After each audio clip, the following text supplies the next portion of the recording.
Morocco. That was Episode 5. The Road to Ruin. By the end of 1902 Mulai Abdul Aziz had returned to Fez, desirous of introducing reforms, and recklessly extravagant. His intentions were the best, but if there was one thing his viziers did not desire to see introduced it was reform, for their livelihoods and their fortunes depended upon a continuance of the state of corruption which they had every interest to see prolonged. So they closed their eyes to the young Sultan's extravagances, watched him waste his own and his country's money on every sort of folly, and shared in the profits. All sorts of rumors and stories were current amongst the tribes as to what went on in the palace. For instance, the Sultan, finding the white walls of one of the interior courtyards too dazzling for his eyes, had them painted blue, an innovation unheard of at a court where tradition ruled. Now the walls of this courtyard were visible from the hills above Fez, and the patch of bright blue soon attracted the attention of the tribesmen attending the local markets. To them, as it was contrary to Muslim tradition, it must be of Christian origin, and a story was soon being circulated that Mulai Abdul Aziz had lost his fortune playing cards with his Christian friends, and was now taking the various parts of his palace in lieu of money. He had lost this particular court, which the Christians had taken possession of and painted blue. As a matter of fact, at this period playing cards were unknown inside the palace, and with all his extravagances Mulai Abdul Aziz never showed the least propensity to gambling. All play for money is forbidden by the Muslim religion, and the young Sultan was strict in the observance of his faith. The rumors of Christian influence spread fast, and were soon taken advantage of. The Moors are essentially opportunists, and one, Omar Zaroni, was more opportunist than the rest. He was an educated man who had been a scribe at court, but a forgery had put an end to his career in the precincts of the palace. For a time he was a sort of secretary to Hamuel Hassan, the Berber Qaid of the Benimter tribe, when knew him. In 1901 he left the Qaid and disappeared into the country. Amongst other useful attainments he was a skillful forger, and knew a certain number of rather ordinary conjuring tricks. He possessed as well a most fluent tongue. By the aid of these accomplishments he was able to make a living, traveling from tribe to tribe on a she-donkey, from which fact he became known along the countryside as Bohomara, literally, the father of the she-donkey. It was amongst the simple tribesmen of the Rif that he met with his principal success. Starting with the idea of merely earning a livelihood, he soon saw the possibilities of a career on a larger scale. His conjuring tricks, his wily tongue, and his forgeries, to say nothing of the she-donkey, encircled him with a sort of religious prestige. And one day he suddenly declared himself to be Mulai Muhammad, the firstborn son of the late Sultan Mulai Hassan, and therefore the elder brother of the then reigning sovereign, Mulai Abdul Aziz. For a time he did not discard his donkey, and the humility of this means of transit added attractions to his prestige in the eyes of the devout. In the late autumn of 1902 Mulai Abdul Aziz left Fez for Rabat. His departure had been delayed on account of this incipient rebellion of Bohomaras, but affairs seemed to have quieted down, and the departure of the court took place in November. An army had meanwhile been sent in the direction of Taza to put down the rebellion. The choice of a commander-in-chief for this army was typical of Morocco of those days. The situation was critical, and the future depended largely upon the success of His Majesty's troops. The Sultan was leaving North Morocco, and by this fact alone his position would be weakened, but the tradition of corruption accepted and permitted was too great. I asked the Sultan, for he was at Fez with him at that time, whom he had chosen as commander-in-chief. To my astonishment he replied, "My brother, Mulai el-Kabir." "But he is still a boy," I replied, "and has never been a soldier." "True," replied the Sultan, "but my other brothers have all commanded expeditions. It is Mulai el-Kabir's turn. He has never had a chance of making a little money." The making of a little money was, of course, the abstraction of the soldiers' pay and extortion everywhere. I accompanied the Sultan when he left Fez in November. The court proceeded, with all its pomp and majesty, to Meknes, where we stayed a few days, and then on into the Zemmour country, where rebellion was rife. It is impossible to say how many people the rabble which accompanied the Sultan consisted of, but we were probably 18,000 or 20,000 in camp, with at least half perfectly useless for warfare. A number of Fez merchants, who followed the court from capital to capital, accompanied the Sultan, and he had his family and retainers with him. Amongst other strange groups were hundreds of beggars, for the most part blind, who also migrated with the court. There was some fighting in the Zemmour country, but still more in the Sultan's camp. The incidents which occurred were typical of the time and country. The Zimmer tribesmen decided to resist the Sultan's progress at a deep ravine which crossed the plains at right angles to our line of march. This ravine was perhaps 400 feet in depth, a few yards wide only at the bottom, where a little river flowed, and half a mile across at its summit. Aware that the army was likely to meet with resistance at this spot, a halt was called on the edge of the valley. Halfway up the steep slope on the opposite side was an open ledge of green grass, on which was a group of black tents and thatch huts of the Zemmour villagers. From the thick brushwood opposite a few rebel shots were fired at the army. The Sultan's artillery and machine guns were brought up to the edge of the ravine, and began firing promiscuously into the brushwood. It was soon clear that the valleys were not strongly held. The Zemmour tribesmen are horsemen, and their attack was more likely to be made on the plain across the ravine, at the moment when the army was extricating itself from the precipices and brushwood. A regiment, the Ducklers, was ordered to clear the valley in preparation for an advance, and started down the steep hillside with much noise and singing. A few shots were fired at them as they descended. The river crossed, they began the ascent, and soon reached the little deserted village. Here temptation was too strong, and instead of mounting high they began to loot. The villagers had carried off all their movable property, but their stores of grain remained, and grain is valuable in the Sultan's camp. The question was how to transport it.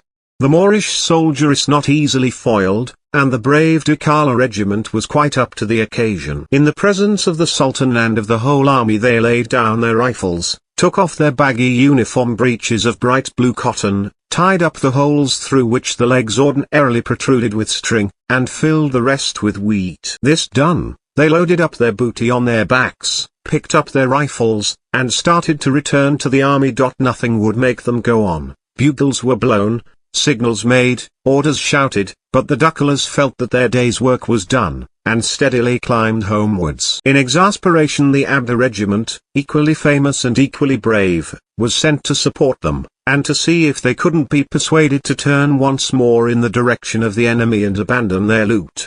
With music and singing the Abda regiments do. They met the Ducklers struggling up under their heavy loads near the riverbed. A collision was inevitable, and the Abda charged. The Ducklers threw down their loads and commenced firing, and in a few minutes a little battle was raging far down below us in the ravine between the two loyal regiments. A ceasing of the firing bespoke a compromise. The two bodies of troops fraternized. The Ducklers temporarily abandoned their breeches loads of grain on the riverbank, and returned bare-legged to the Zemmour village with their comrades the Abdas. Once there it was the latter's turn to step out of their nether garments, and the Ducklers assisted them to load up the remaining grain. This done, the two regiments, except for a few killed and wounded, returned together, every man bearing on his back his voluminous baggy blue breeches stuffed to bursting point with wheat and barley. I shall never forget the sight of these troops struggling up the steep slope, puffing and perspiring, dressed in the scarlet zouave coats, with just a fringe on shirt encircling their waists and nothing else, and on the summit the enraged Sultan and his court and the rest of the army, impotent to change the course of events. The afternoon was well over, and all thought of crossing the ravine that night was out of the question, so the camp was pitched on the side we were on. I have passed many strange disturbed nights in Morocco, but this one was perhaps unique. For the Ducklers and Abda regiments quarrelled over the division of the spoil, and fought on and off all the night through. Bullets were flying in every direction, and one had to lie as low to the ground as possible. Eventually things quieted down, and one of my servants came and announced to me that it is all right. The army is now being flogged, which was a fact, for the energetic Minister of War had managed to arrest the survivors of the two regiments concerned, and was having them individually severely flogged one after the other by soldiers of other regiments and slaves and volunteers. We never crossed the ravine. The next day the news reached the Sultan that the army under his brother had been defeated by Bohumra near Taza. In all haste we turned back, and proceeded once more to Fez.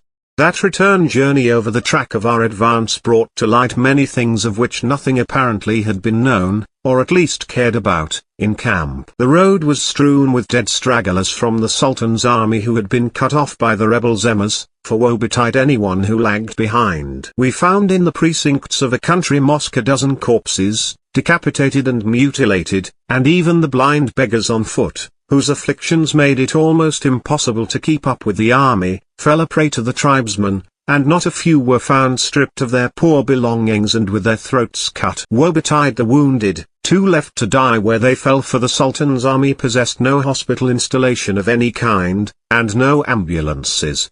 Every effort of the few doctors who from time to time were employed at the Moorish court was almost in vain. Only if a fallen soldier's comrade chose to carry him to the camp did he escape death on the field of battle, but the question of his transport and of his subsequent care rested entirely with his comrades, and the Moorish soldiers' comrades were not always prepared to make sacrifices for a wounded pal. Often they waited his death in order to steal his clothes. Often they stole his clothes and left him to perish without awaiting his death. In camp, if there was a doctor, medical attendance was given, but it was given almost without any encouragement or any help from the Mazen, but nonetheless given wholeheartedly. Even when the whole army was attacked with malaria, it was often the doctor who supplied the entire quantity of quinine required out of his own pocket. The idea of the value of their men's lives never seems to have entered into the heads of the authorities. Often the soldiers, if they took the trouble, buried the wounded alive, to prevent their heads being carried off as trophies by the enemy. I remember being told, while spending an evening with some of the riffraff of the army who, in spite of their characters, were often the most jovial and cheery of companions, the story of a recalcitrant wounded comrade who didn't want to be buried alive. The incident had happened the same day. The man was badly wounded, the camp was a long way off, and his pals didn't mean to have the trouble of carrying him there. So they dug his grave, and began to push him in. He naturally protested. "I am not dead," he cried, "don't you see I am living?" "Be quiet," said a companion, "you were killed at least an hour ago. Don't you realize that you're dead?" The poor man still cried out till the earth covered him and put an end to his protestation and his life.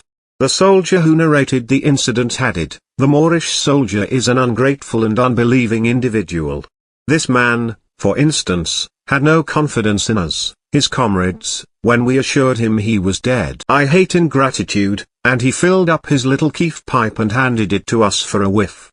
Life was of no value, but the Moorish soldier is. I have seen him often under all circumstances, and in spite of all his faults, I have an admiration and a liking for him.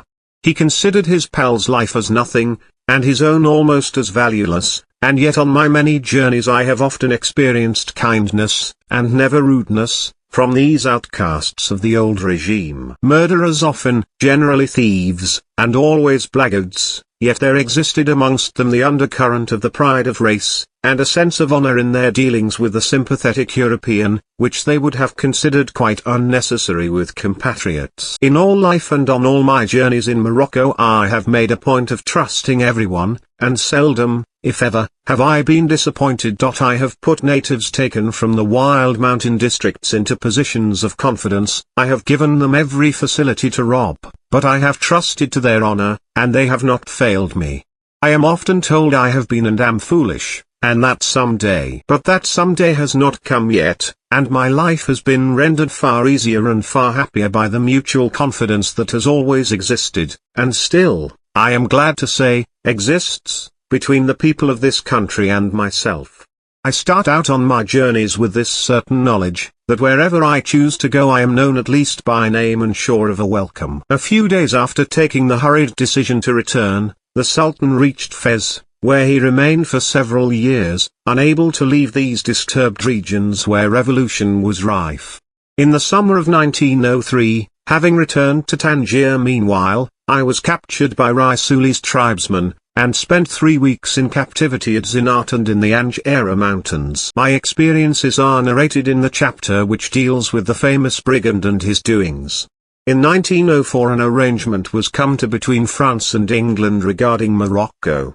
This book does not in any way pretend to be a history, and as important as this event was, it need only be referred to here in a few words. France was permitted by this agreement to intervene in Morocco, on the condition of not changing the political status of the country, and was given a free hand to preserve order and to grant such assistance for the introduction of certain reforms as might be required. France at the same time agreed to come to terms with Spain. All British commercial rights and privileges were to remain intact. Raisuli was all this time in communication, if not in league, with Bohemia, who remained in the Tazo and Oujda districts. While I was a prisoner of Raisuli's in 1903, I managed to abstract from a secret cupboard in the room in which I was confined a number of documents of considerable interest. One of these was the Dahir of the Pretender appointing Raisuli governor of the mountain tribes of northwest Morocco. This Dahir is stamped with the Great Seal of the Pretender under the name of Mohammed ben Hassan. No doubt Raisuli, who was at this moment Mulai Abdul Aziz's governor in the same districts, was keeping this alternative appointment up his sleeve in a case of the necessity arising of having proclaimed the Pretender as Sultan. It was only natural that this Anglo-French agreement should bring about a general spirit of unrest in the country, and in May 1904 Raisuli captured Mr. Perdicariz and his stepson, Mr. Vali. They were released 7 weeks later against a ransom of 14,000 and political advantages for Raisuli, who obtained from the Sultan, Mulai Abdul Aziz, his own appointment of governor of the Northwest tribes as one of his terms. Meanwhile the situation in the interior became so serious that all Europeans were withdrawn to the coast, and even at Tangier security was threatened. In December my country villa was attacked during the night, and I narrowly escaped a second capture. The soldiers guarding my house were seized and disarmed in the veranda, but the brigands, under a young chief called Old Bakasha, failed to force an entrance into the house. The telephone wire was cut, but I had just time to get a message through, and a few hours later troops arrived. Our total losses were 1 soldier killed and 1 wounded. I had to abandon my villa and come and live nearer the town. Old Bakasha, the chief of this new band, was killed a few weeks later. He was a young man, of attractive manner and appearance, who evidently wanted to become a second Raisuli, but fate was against him. During a raid which he and his men made upon a village, he was shot. He was forcing his way into a house, the owner of which was holding the door on the inside. Unable to leave the door, the owner of the house called to his son, a mere boy, to bring him his rifle, which was hanging on the wall. The boy in hurrying to his father fell, and the rifle went off. The bullet pierced the closed door, and killed Old Bakasha, who was attempting to force an entrance from without. The band fled, leaving their chief's dead body on the threshold. The year 1905 saw the famous visit of the Kaiser to Tangier, the result of the Franco-British agreement of the previous year, and of the subsequent action of France in sending a special mission to Fez to insist upon the introduction of reforms. It was on 31st March that the Kaiser landed. At the last moment he had hesitated to come ashore, partly on account of the roughness of the sea, and partly perhaps because he may have appreciated the far-reaching effects of this hostile demonstration to France and indirectly to England, and partly because he feared assassination at the hands of anarchists. The emperor looked nervous as he rode through the decorated streets to the German legation. Immense crowds of natives, who had been told that this visit meant the saving of the independence of their country, had gathered on the open marketplace in front of the legation, and volley after volley was fired by them as the emperor arrived and left. Many of the guns and rifles contained bullets, one of which, in its downward course, struck and indented the leather helmet of one of the suites, but fortunately no accident occurred. I was in the room while the diplomatic corps and the native officials were presented to the Kaiser, and heard both his words to the French charge d'affaires, Comte de Cherisy, and to the Moorish authorities. To both he announced his intention of considering Morocco as an independent country, and of treating its sultan as an independent sovereign. Fez became a few months later the scene of action, for 3 special missions: a British under Mr. afterwards Sir Gerard Lowther, a French mission under Monsieur Saint-Renate Landier, and a German under Count Tattenbach visited the capital. The French government was insisting on the acceptance of its reform proposals by the Sultan, and every assistance was being rendered by the British government to obtain this desirable result, but German influence was too strong, and the Sultan Mulai Abdul Aziz definitely refused the French proposals on 28 May, only a day or two before the arrival of the British mission in Fez. The moment was cleverly chosen. Mr. Lowther's mission was en route to the court, and only learned of the Sultan's decision on his arrival at Fez. He was too late to influence the Sultan, and too late to abandon his mission. This check to France led indirectly to the fall of Delcasse and the agreement to hold an international conference on the subject of Morocco. Meanwhile, there was no improvement in the interior situation of Morocco. Bohemra maintained his rebellion in eastern Morocco, and Raisuli governed in northeastern tribes. There was insecurity, and two British officers, Captain Crowther and Lieutenant Hatton, were captured in October on the shore of the Algeria coast, where they were employed in the salving of HMS Assistance, which had gone ashore there. The brigand who made this coup was the Sheriff Old Bullish, an important Angera tribesman. Their release was fortunately obtained without much difficulty. The court had lost its prestige. The Sultan was openly scoffed at and despised, and anarchy reigned on every side. This final stage of the history of independent Morocco had begun and ended in the early years of this century, when the young Sultan, Mulai Abdul Aziz, entered upon that period of his reign which may be deservedly known as the years of the commis voyageur. It was a pitiful period and one best forgotten, except that every now and again some incident would occur worth recording on account of its perfectly unintentional humor, which only rendered more pitiful still the depressing interludes.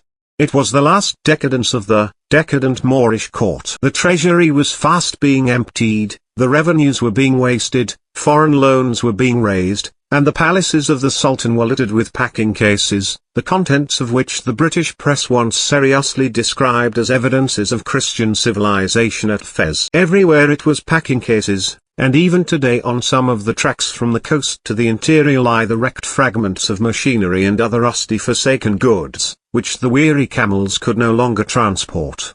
Of what did these evidences of Christian civilization consist? Grand pianos and kitchen ranges, automobiles and immense cases of corsets, wild animals in cages, and boxes of strange theatrical uniforms, barrel organs and hansom cabs, passenger lift capable of rising to dizzy altitudes, destined for a one-storied palace, false hair, cameras of gold and of silver with jeweled buttons, carved marble lions and living macaw parrots, jewels, real and false, steam launches and fireworks, ladies' underclothing from Paris, and saddlery from Mexico, trees for gardens that were never planted, or, if planted, were never watered, printing presses and fire balloons, an infinity of all that was grotesque, useless, and in bad taste. As each packing case gave forth its contents they were looked at, perhaps played with, and the majority speedily consigned to rust and rot in damp stores and damper cellars. It was, indeed, a glorious period for the commis voyageur, but it was the agony of Morocco. Every incident in Europe was seized to push their wares. The coronation of King Edward VII brought crowns to the fore. The Sultan was told he must have a crown. He objected. It was contrary to his religion to put gold or jewels on his head. But escape was impossible. A coloured oleograph was spread out before him representing King Edward in his coronation robes, standing by a small table, with his index finger lightly resting on the summit of the imperial crown. This at least was a purpose to which the Sultan, without infringing the tenets of Islam, could put a crown. So the crown came. The crown, it was rumoured, came from Paris, but the state coach was British, and London's best, built by a famous coach builder, and of fine workmanship. The afternoon that it arrived, transported in packing cases carried on platforms, which in turn were slung between camels, the Sultan was playing bicycle polo with some of his European suite, which included at this period an architect, a conjurer, a watchmaker, an American portrait painter, two photographers, a German lion tamer, a French soda water manufacturer, chauffeur, a firework expert, and a Scottish piper. All these enjoyed the personal friendship of His Majesty, and the entree into the presence of the ruler who, with the exception perhaps of the Grand Lama of Tibet, should have been the most exclusive and the most secluded of sovereigns. It is no wonder that the tribesmen looked askance on the high palace walls. It was a gorgeous coach, of crimson lacquer, with gilded ornamentation. The inside was lined with rich green brocaded silk, and the hammercloth was of scarlet and gold, and bore what were supposed to be the royal arms of Morocco as a fact, non-existent. Like the coach itself, the purple harness, with its gilt fittings, was of the very best, and together they formed an ensemble as expensive as it was utterly useless, for there were no roads in Morocco. The bicycle polo ceased, and the Sultan invited the consul of a great foreign power, who happened to be at the court, and the writer, to come and inspect his newest purchase. In the center of an immense field of swampy grass, surrounded by high crenellated walls, stood the scarlet carriage. In this field of many acres were opened all the packing cases which were too large to pass through the gateways that led into the inferior courts of the palace. It served also as a grazing ground for His Majesty's menagerie. In a wider circle at some little distance from the state coach stood a ring of zebras, emus, wapiti, Hindu cattle, apes, antelope, and llamas, with a background of more timid flamingos and strange storks and cranes, one and all intent on examining, from a position of safety, the extraordinary scarlet addition to their numbers which had suddenly appeared among them. The Sultan was evidently pleased. As usual, he said little, but he called to one of his officers, and ordered 4 horses to be harnessed to the coach. It had to be explained to him that no horse in the imperial stables had ever been harnessed, for the Sultan's previous purchases, carriages and hansom cabs, lay rotting idle and neglected in stores and cellars. But His Majesty was not going to be deprived of the pleasure of seeing his coach in movement. Men, soldiers and slaves were harnessed and told to pull. Slowly the lumbering, useless, expensive but glorious state coach began to move. "We will ride in it," said the Sultan, and, beckoning to the consul of a great power to get up behind, he himself mounted the scarlet and gold seat of honor on the box. The writer rode inside. When all were seated, the vehicle started on its first and last progress of state. The soldiers and slaves sweated and puffed as the wheels sank deeper and deeper into the swampy ground, and the progress was slow indeed. Slow, too, were the paces of the procession that followed us, for, doubting but fascinated, the whole menagerie was in our wake, led by an emu whose courage had already been proved by an unprovoked attack upon the Scottish piper, and by having danced harpers soul on the prostrate form of the expert in fireworks a few days previously. Close behind the emu followed a wapiti with the mange, and then in turn the zebras, the Hindu cattle, the apes, gazelles, and lastly, the timid llamas, with their great luminous eyes and outstretched necks. Away in the background 6 cranes were dancing and performing their most absurd antics. It rained that night, and the next day the little lake of water in which the state coach stood was purple from the dye of the harness, and the beautiful hammercloth of scarlet and gold flapped limp and ruined in the wind. Inside there was pool of water on the green brocaded seat. The great fault, or misfortune, of Mulai Abdul Aziz was his extravagance. He was never able to realize the value of money. He spent, in the few years since he emerged from the seclusion of his palace to take up the reins of government, not only the whole revenue of his country, but also the savings of his predecessors. And what had he got for it all? A lot of rubbish, bought at fabulous prices, which was lying rotting and rusting in the gloomy cavernous stores of his various places. He was to blame for this extravagance, no doubt, but others were to blame still more. Those to whom he looked for advice left no stone unturned to exploit him. They made their fortunes, and left a broken, unhappy sultan, whose whole country was in rebellion, whose treasury was exhausted, to bear the brunt of their sins. Mulai Abdul Aziz, full of the vigor of youth, anxious to learn, anxious to reform his country, anxious to do what was right, had a future before him of much useful work. His advisers took his education in hand, and his education cost him dear, for his fortune, his influence with his subjects, and his reputation had all gone. He was weak and young and sometimes stubborn, but no man ever lived whose intentions are better, but these intentions were warped and frustrated by his advisers. The Sultan had no disinterested person about him, no disinterested advice was given him. He was told, when he spent his money in ordering useless goods from the various European countries, that it gave satisfaction to the governments of those respective countries that he made his purchases in their markets. Few of the things that he bought gave him any pleasure. Photography amused him for a time, but even this was made a means of exploiting him. A camera of gold in 2000 came from London, 10,000 francs worth of photographic paper arrived in one day from Paris. His Majesty on Say informed me that his photographic materials, not including cameras and lenses, for 1 year cost him between 6,000 and 7,000. He naturally did not know what was required, and left it to his commission agents to purchase the necessary materials. They did, with a vengeance. But it must not be thought that the Sultan lived no other life except this. His frivolity was of short duration, an hour or two perhaps every day, but at other times affairs of state took up his attention, though scarcely as much as ought to have been the case. He could, too, on occasion be remarkably serious in his conversations, and as he possessed a quick intelligent mind, much prone to speculation, his talk was often exceedingly interesting, and there were many occasions when, alone with him for an hour or two at a time, he let his words flow on from subject to subject. On the question of religion he was by no means a fanatic, though in every way strict and orthodox Muslim, in spite of many stories to the contrary. His faults have been against the traditions of his predecessors, and never against his religion, though the two are indissolubly mixed in the minds of the people that they are incapable of distinguishing one from the other. And so the untrue rumors which were spread broadcast all over Morocco appeared as based on fact. He would never have attracted attention and suspicion had he been a little better advised.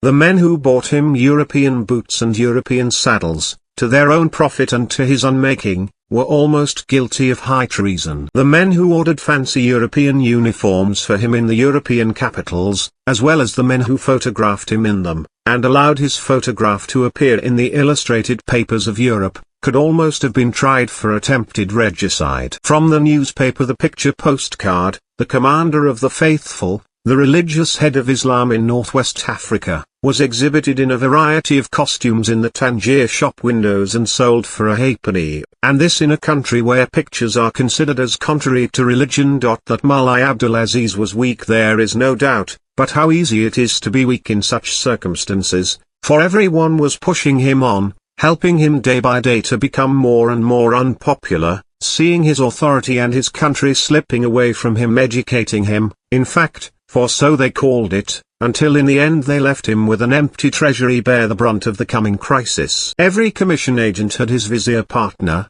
who recommended that particular agent and his goods, and shared the profits.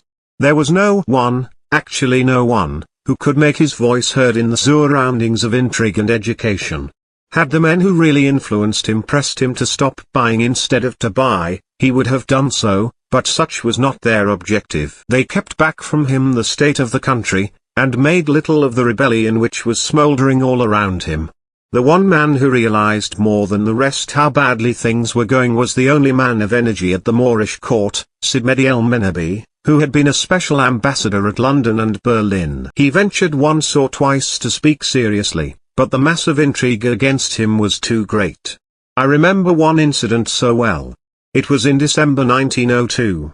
I was leaving Fez in the course of a few days for Tangier, when I received from an unknown country more news that the Pretender's forces, which, my informant said, were very numerous, and were on the point of attacking the camp of the huge disorderly army which Mulai Abdul Aziz had sent out of Fez a day's march to the eastward. I had reason to believe this news then, and I have reason to believe today that it was sent to me in order that I might leave Fez, for the Pretender at that time intended to follow his attack on the camp with a march on the capital. My informant, an uneducated countryman, mentioned, as a guarantee of good faith, an incident which had happened some years before at Meknes, in which I had apparently been able to render some small service to a Moor whose name at that time I did not know. It was Chiloli Zerauni, the Pretender himself, who 4 years afterwards, mindful of my little act, sent me this word of warning. I reported the whole matter to the Sultan, whom he saw alone that night, but I could make no impression upon his Majesty. He laughed at the rebellion and at my fears for his troops, at the Pretender and his reputed forces.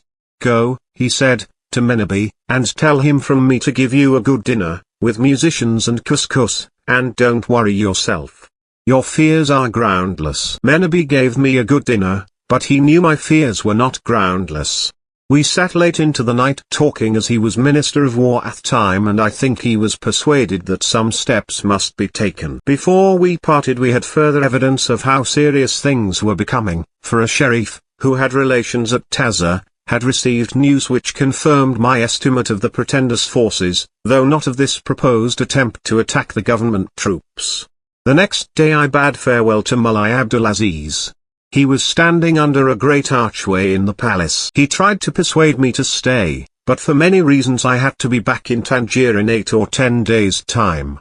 We stood there a while talking, and nothing could have been more kind than he was. "I shall miss you much," he said, "goodbye," and with a shake of the hand he left me. I turned and watched his tall figure, draped in white, until he disappeared into the palace through a gate in the garden wall. It was Monday, 22nd December 1902. That very evening, some 40 miles away, his whole army fled in a panic before the Pretender's forces, leaving their entire camp, artillery, stores, ammunition, money, and transport in the hands of Bohomara. The commander of the Sultan's forces that suffered this severe defeat was Mulai Abdi Salam el Amirani, His Majesty's uncle. He was an elderly and much respected member of the royal family, who, with a brother, Sid Muhammad el Amirani, had played a considerable and worthy part in Moorish politics. That he possessed any military capacity is doubtful, but his name and his already proven political influence rendered him a suitable person to command such expeditions, on which diplomacy was always, if possible, preferred to fighting. On my next visit to Fez, Mulai Abdi Salam el Amrani described to me the attack of Bohomara's forces upon the camp of the Sultan's army. His description of his own terror was pathetic. "I had no time," he said, "to collect my valuables, but there were 2 things I didn't want to leave behind: a sack of money and the pills Dr. Verdon had given me for my indigestion. The money was beside my bed, the pills under the mattress, and I couldn't find them at once. And between this loss and my terror and the sound of firing in the camp I had to flee. It wasn't until I was on my mule that I discovered that in my excitement I had forgotten both the money and the pills."